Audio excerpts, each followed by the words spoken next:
की थी, लेकिन वहाँ से कोई पॉजिटिव रिस्पांस नहीं मिला और हम अभी भी वेट कर रहे हैं कि पॉजिटिव रिस्पांस मिलेगा, क्योंकि ये जो अभी सरकार का गठन हुआ है वो माननीय हमारे नीतीश कुमार जी चाचा जी के अंडर में ही गठन हुआ था। तो जैसे नीतीश कुमार जी से पूरी महिलाओं को उम्मीद थी, वैसे सम्राट चौधरी जी से पूरा उम्मीद है कि वो सुनेंगे। बिल्कुल यूजीसी के रेगुलेशन के 2018 के अनुसार 3 टेबल ए के तहत हम लोग की मांगों को पूरा करें और बिहार में डोमिसाइल लागू करें।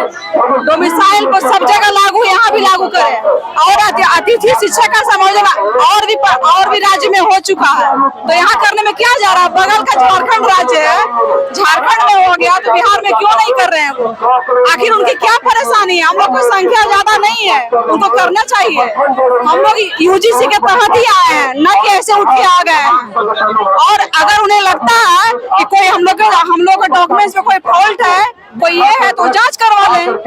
हम लोग को जो रेगुलेशन में जो हम लोग आए हैं उनकी जांच करवाएं, लेकिन हम लोग को सेवा समायोजन 65 वर्ष तक उनको करना चाहिए।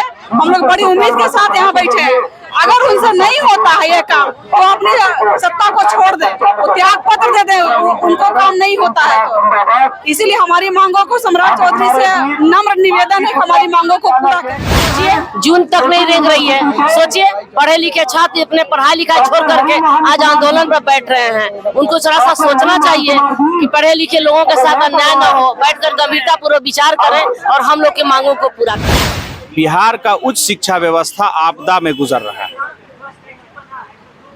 कोई बहाली नहीं आई, बहाली आई भी तो जैसे तैसे आई, उसमें तरह तरह के नियम। आपदा में गुजर रहा है, 450 बच्चों पे एक शिक्षक थे।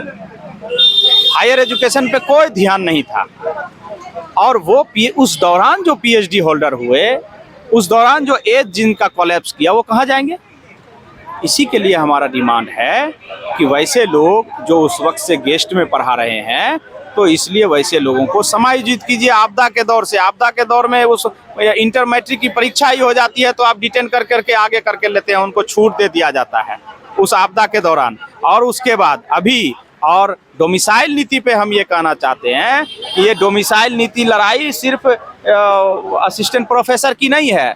ये बिहार में दरोगा बहाली, बिहार में बिहार पुलिस, एसएससी, बीपीएससी या जितनी भी बिहार की वैकेंसी भरने वाले छात्र युवा हैं, ये सबों की लड़ाई है। ये बिहार के अस्तित्व को और बिहार के व्यवस्था को बनाने की लड़ाई है। इसलिए सभी छात्र युवाओं से जो बिहार में रहकर बिहार के नौकरी सर्विस की तैयारी कर रहे हैं, वो डोमिसाइल नीति पे आए और इस आंदोलन को सफल बनाने में सहयोग करें।